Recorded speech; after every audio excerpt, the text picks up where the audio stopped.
Hello and welcome to Gardening at 58 North. So in this video I'd like to give you guys an update on my wasabi collection here.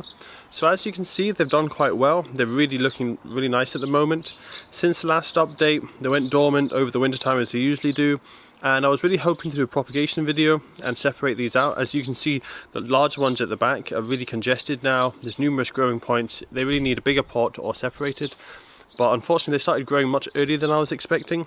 We had a very mild January and that caused them to come into growth and just have loads of leaves really early in the year when normally they wouldn't. So unfortunately I was too late to be separating them, so I just let them grow now.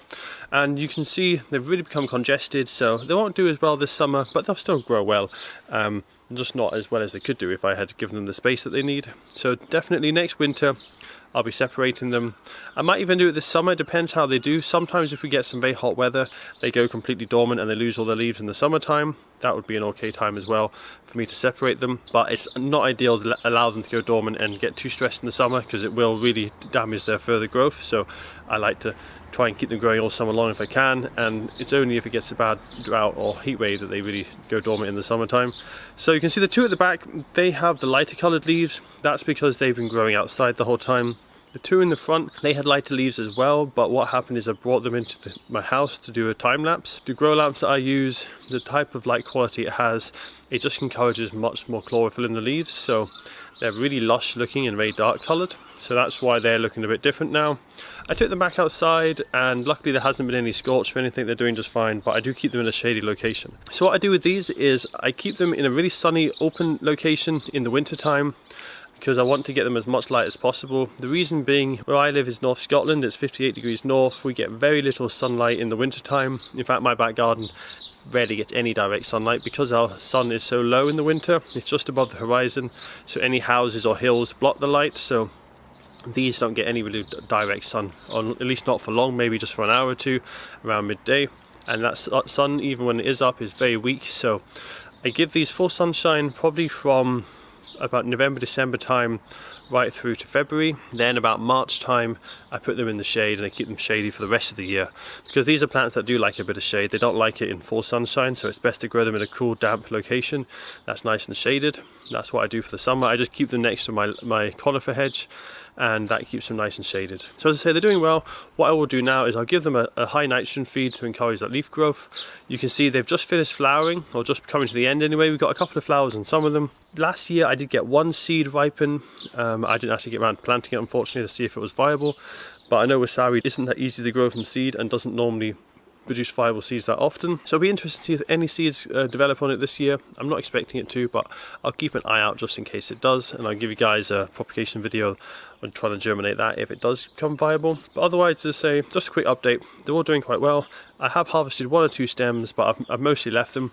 There is one though that has a particularly large stem, which I will definitely be harvesting at some point, but I want to see how big it can get, because it's really quite large already, and I want to see how long it can keep growing for and see how big a wasabi stem I can get. And the only other note I would say is, when I tasted the wasabi previously, I think it was late summer or early autumn, and it had quite a mild taste, it wasn't too spicy. I tried a stem and I think it was about January time, just as the new leaves were coming up, and that was really, really hot. Same kind of spice where it's more on the tongue and less in the nose. Like the artificial wasabi is a lot more on the nose. This was a lot more heat in the tongue, but it was really quite spicy. I think it looks like the best time for harvesting this is early winter, when all the new growth is just starting to come out and all the energy stored in the rhizome, and it's going to have a lot of potency, and it really was really flavoursome, so didn't need to use much of it. And it was interesting to see how different it tasted to an autumn or late summer harvested rhizome. So what I will be doing with these is I'll be repotting the smaller ones. The larger ones, I don't really have many pots that size, so they'll just have to stay in those pots until I separate them in a future video. So I'd like to show you guys my other wasabi plant, which is here in my parents' garden. So it's done surprisingly well. Here in my parents' garden, it's right next to the coast, so they don't get as much frost as they do where I am.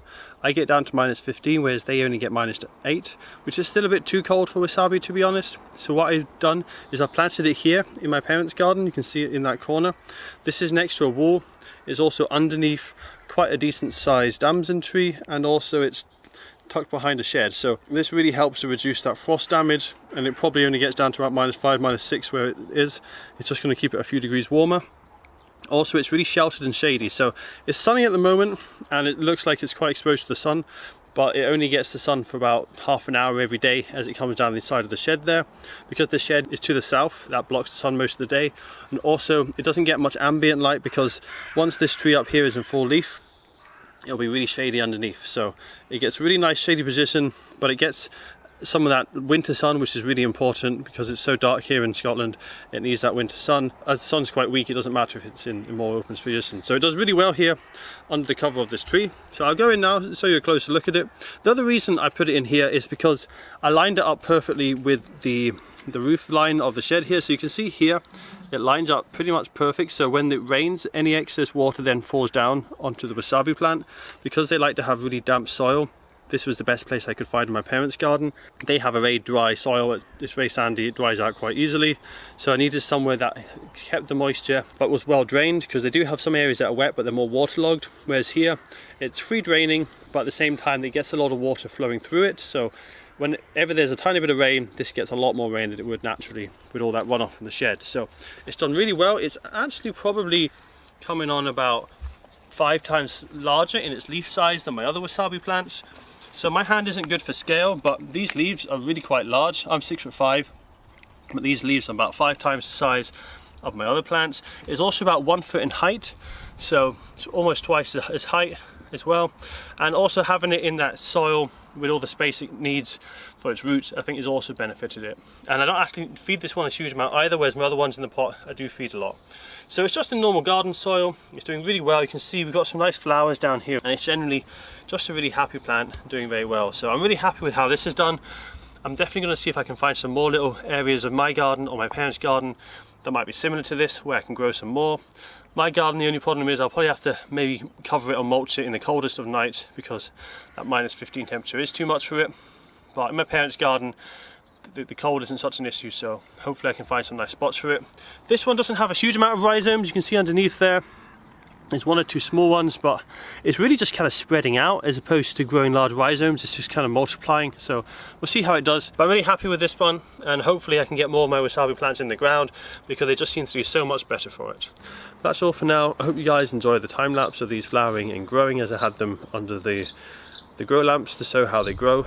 And that's all for this video. I'll probably see you guys, it will be quite a while for another video update on these wasabis, because what they tend to do is they grow loads of lush leaves in winter and early spring, and then for most of summer the leaves don't really grow anymore. It's just the rhizomes that grow, and they look quite ugly and tatty as they get eaten by slugs and snails, and the hot weather really stresses them out. So they always look their best around this time in early spring. So I'll see you guys probably in winter or autumn when it's time for me to propagate these.